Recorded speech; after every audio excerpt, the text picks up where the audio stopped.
Благодаря, госпожо председател. Преди да излезем в почивка, бяха направени предложения от господин Стоев в член 90.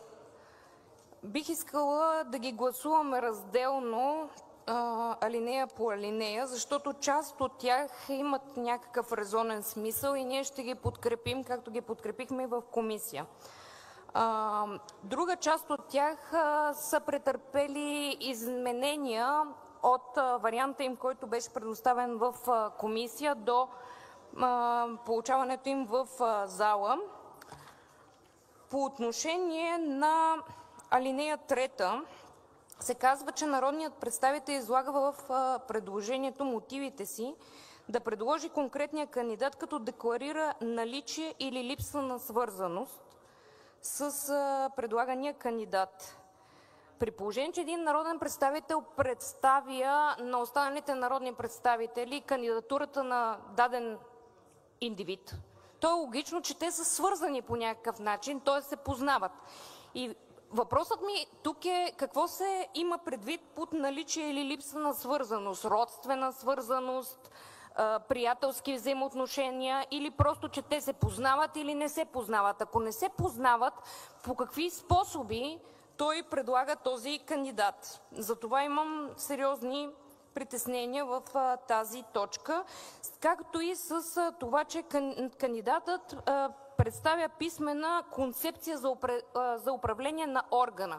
Има доста регулаторни органи, където такава концепция не може да бъде представена. Не си представям как госпожа Десислава Атанасова може да излезе на трибуната на Народното събрание и да каже каква е нейната концепция за управление на Конституционния съд. Какво да каже жената, че ще спазва законите ли? Съответно няма как ние да подкрепим тази точка от така направеното предложение.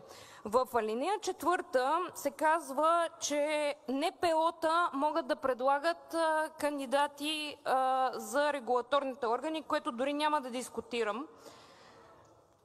По отношение на нравствените качества на кандидатите, тук чисто приятелски се обръщам към господин Стоев, че по този начин вие ограничавате цялата си парламентарна група.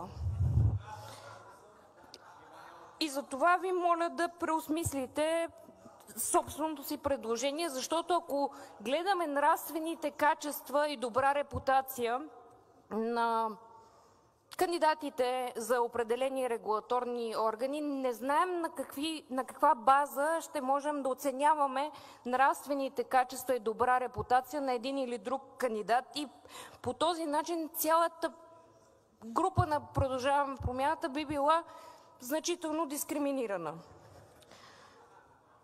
И последното ми становище по тези предложения е свързано с последното предложение на господин Стоев в точка 10, където в комисия първоначално се посочваше, че сроковете за провеждане на тези процедури трябва да бъдат достатъчно дълги. Тъй като не е регламентирано по законов ред какво означава достатъчно дълги срокове, това могат да бъдат и 6 години. И ние изложихме това становище в комисия и господин Стоев е предвидил да промени предложението си на това, че сроковете трябва да бъдат разумни.